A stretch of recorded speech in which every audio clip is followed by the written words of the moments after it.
बीच में ईरान और अमेरिका एक दूसरे पर आंखें तरे रहे हैं, तो दूसरी तरफ रूस और यूक्रेन के बीच में एक उम्मीद जागी है कि शायद हो सकता है रूस और यूक्रेन के बीच में 4 सालों से चल रहे इस जंग का अंत हो।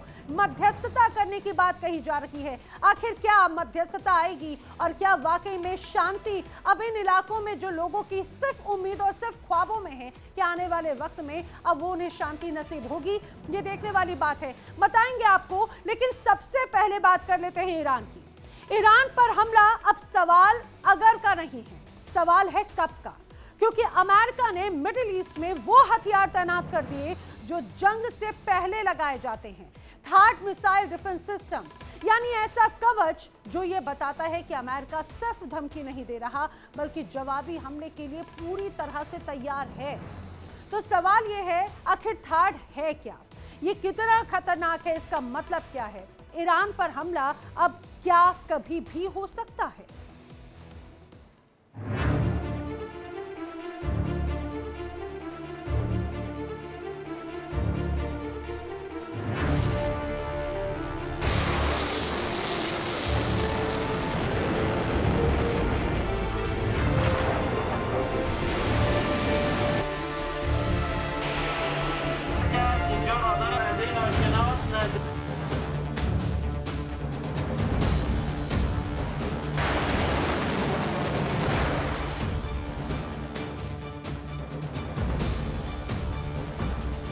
अमेरिका ने ईरान के साथ बढ़ते तनाव के बीच मिडिल ईस्ट में अपनी सैन्य मौजूदगी को तेजी से बढ़ा दिया है।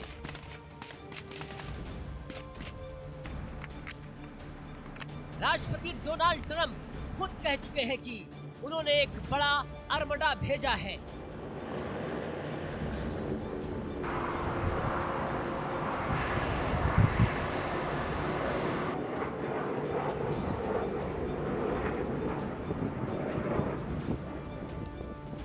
आर्मडा में शामिल है USS Abraham Lincoln aircraft carrier, कई गाइडेड मिसाइल, डिस्ट्रॉयर और F-15E फाइटर जेट्स।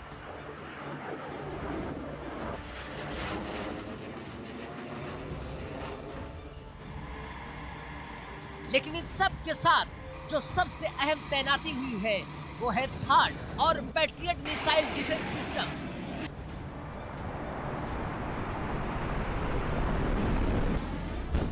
थार्ड का पूरा नाम है terminal high altitude area defence.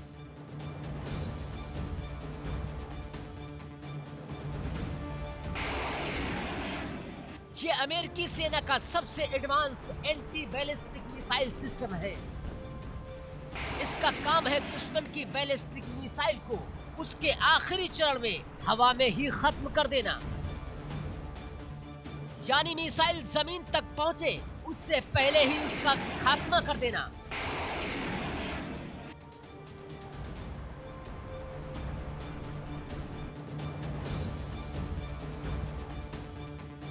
Third की सबसे खास बात यह है कि हिट टू किल टेक्नोलॉजी, इसमें कोई विस्फोटक वॉरहेड नहीं होता।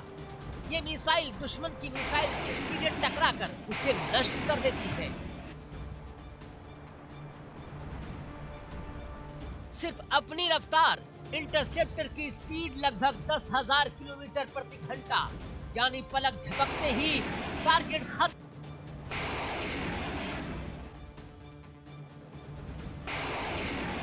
थार्ड की मारक क्षमता रेंज 150 से 200 किलोमीटर,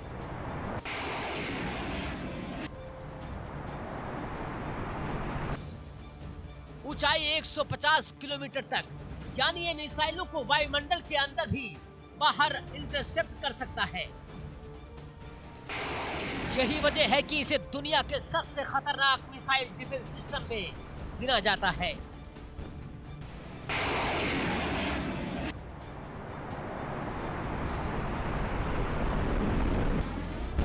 अमेरिका सिर्फ थार्ड पर नहीं रुका, उसने मिडिल ईस्ट में पैट्रियट मिसाइल सिस्टम की अतिरिक्त तैनाती की है।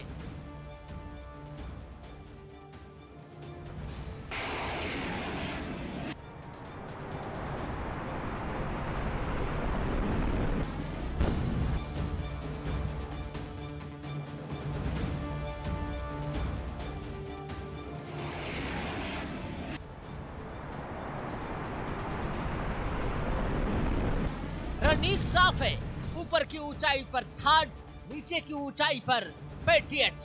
यानी अगर एक मिसाइल पहली लेयर से बच भी जाए तो दूसरी लेयर में वो खत्म हो जाएगी।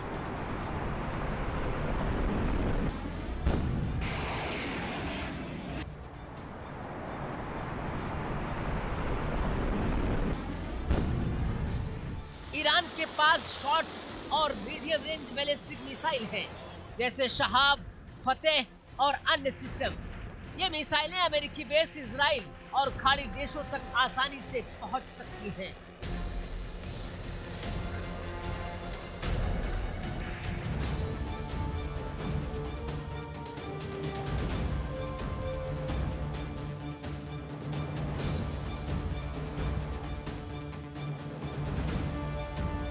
जून 2025 में अमेरिका और इजराइल ईरान के न्यूक्लियर ठिकानों पर हमला कर चुके हैं।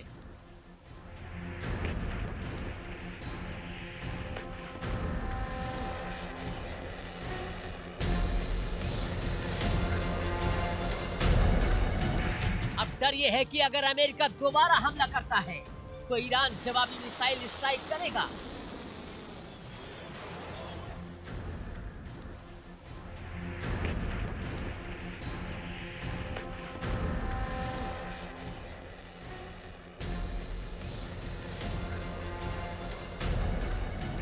और उसी जवाब से बचने के लिए थाड को तैनात किया गया है। कागज पर थाड एक डिफेंसिव सिस्टम है, लेकिन रणनीतिक भाषा में जब कोई देश इतना मजबूत डिफेंस लगाता है तो वो अक्सर हमले की तैयारी कर रहा होता है।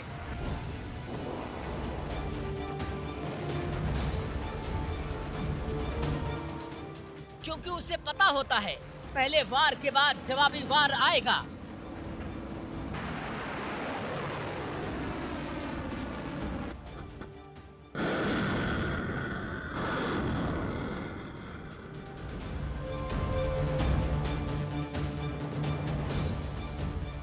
और अमेरिका उस जवाबी वार से खुद को सुरक्षित रखना चाहता है।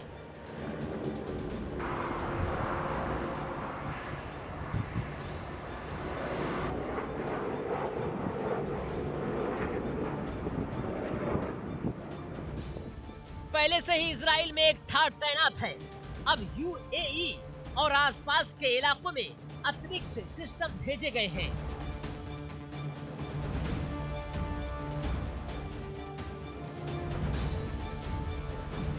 मतलब साफ, अगर जंग होती है तो अमेरिका चाहता है कि उसके सहयोगी देश और उसके सैन्य बेस पूरी तरह सुरक्षित रहे। तो तस्वीर अब बिल्कुल साफ है। थाड की तैनाती ये बताती है कि अमेरिका सिर्फ चेतावनी नहीं दे रहा, वो उस पल की तैयारी कर रहा है जब ईरान जवाब देगा। ट्रंप ने खुद कहा कि हमने आर्मडा भेजा है और उम्मीद है कि इस्तेमाल न करना पड़े।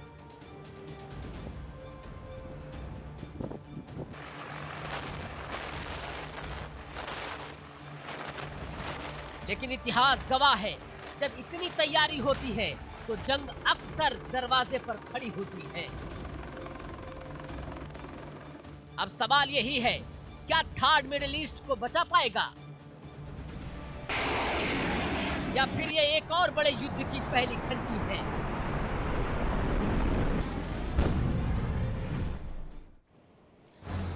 ईरान और अमेरिका के बीच तनाव चरम पर पहुंच चुका है। हालात ऐसे हैं कि कभी भी मिसाइलें आसमान चीरती हुई बरस सकती हैं।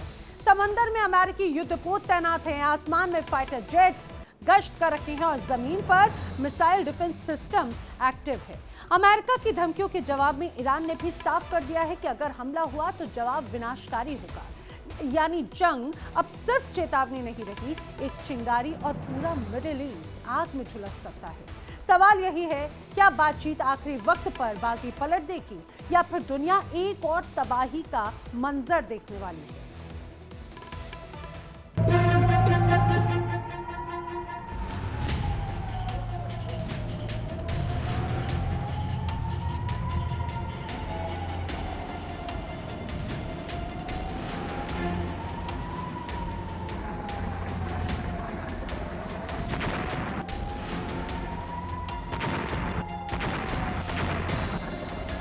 ईरान और अमेरिका के रिश्ते पहले ही बेहद नाजुक हैं, लेकिन बीते कुछ हफ्तों में ये तनाव खुले टकराव की शक्ल अख्तियार कर चुका है।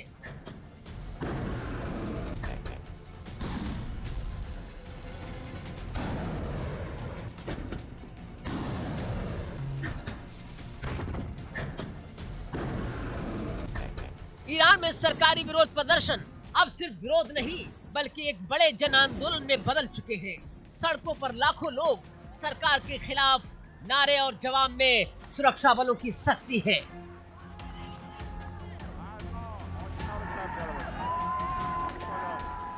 दिसंबर के आखिर में ईरान में विरोध की चिंगारी भड़की।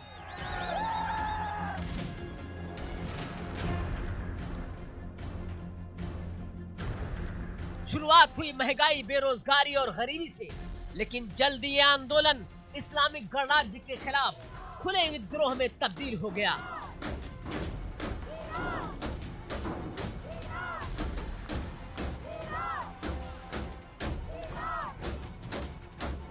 जनवरी से लेकर अब तक कई दिनों तक ईरान की सड़कों पर खून खराबा होता रहा। मानवाधिकार संगठनों के मुताबिक अब तक कई हजार से ज्यादा लोग मारे जा चुके हैं।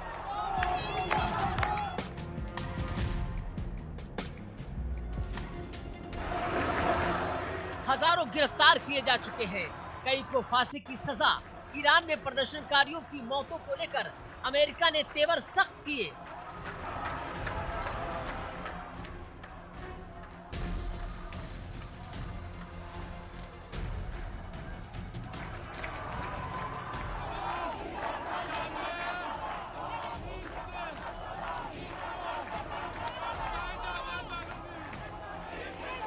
डोनाल्ड ट्रंप खुद कई बार चेतावनी दे चुके हैं। ट्रंप ने साफ कहा, अगर ईरान ने अपने लोगों पर जुल्म बंद नहीं किया तो अमेरिका सैन्य कार्रवाई करेगा। यहाँ तक कि ट्रंप ने ईरानियों से सरकारी संस्थानों पर कब्जा करने तक की अपील कर दी थी।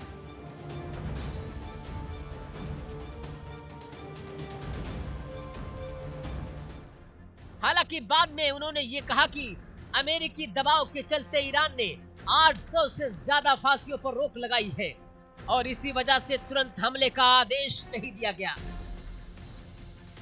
भले ही हमला टला हो, लेकिन अमेरिका की तैयारी कम नहीं है।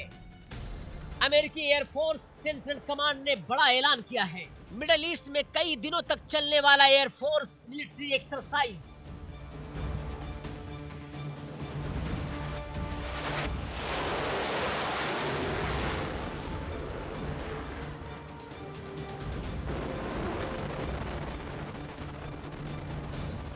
इस अभ्यास का मकसद बताया गया लड़ाकू हवाई ताकत को तैनात करने और लंबे समय तक बनाए रखने की क्षमता दिखाना।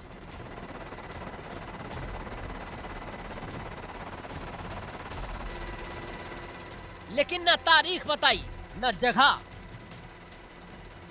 और यही रहस्य सबसे ज्यादा डर पैदा कर रहा है।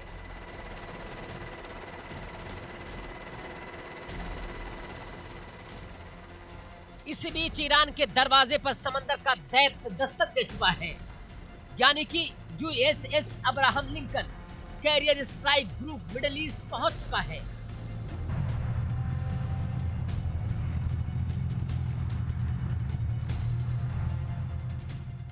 ये कोई आम जहाज नहीं, ये चलता फिरता हवाई अड्डा है। इसमें मौजूद है दर्जनों फाइटर जेट, हेलीकॉप्टर, गाइडेड मिसाइलें और हजारों सैनिक। समंदर से किसी भी देश पर तबाही बरसाने की पूरी ताकत रखता है।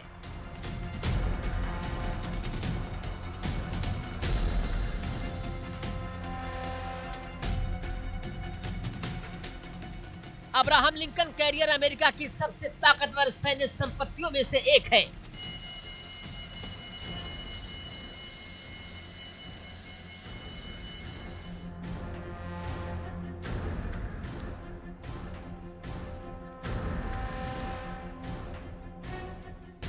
इसका मिडिल ईस्ट पहुंचना साफ संकेत देता है कि अमेरिका हर हालात के लिए तैयार है।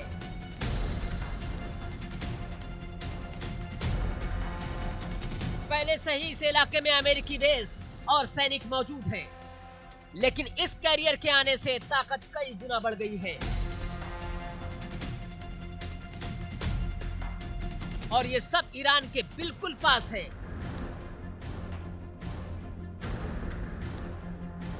अब बड़ा सवाल यही है, अगर ये सिर्फ अभ्यास है तो इतनी गोपनीयता क्यों? जगह क्यों नहीं बताई गई, समय क्यों नहीं बताया गया और अभ्यास से ठीक पहले इतनी भारी सैन्य तैनाती क्यों? सैन्य विशेषज्ञ मानते हैं कि अक्सर बड़े युद्ध से पहले ऐसे ही अभ्यास किए जाते हैं।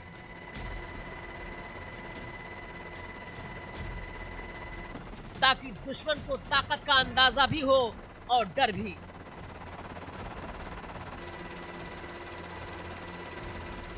ईरान के लिए यह हालात किसी बुरे सपने से कम नहीं। एक तरफ देश के अंदर विद्रोह है, दूसरी तरफ अमेरिकी सेना दरवाजे पर है।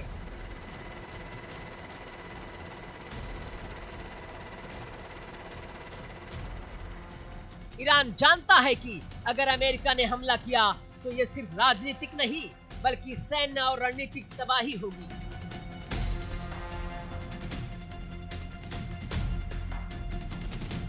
तो मिडिल ईस्ट की तस्वीर अब बेहद साफ है। अभी जंग नहीं, लेकिन जंग का माहौल पूरी तरह तैयार है।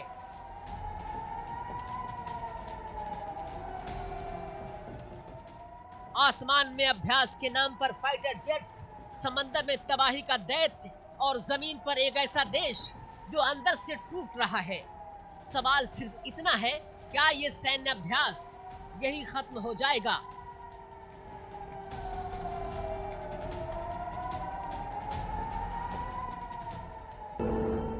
या फिर यही अभ्यास ईरान पर अगले हमले की पहली झलक है?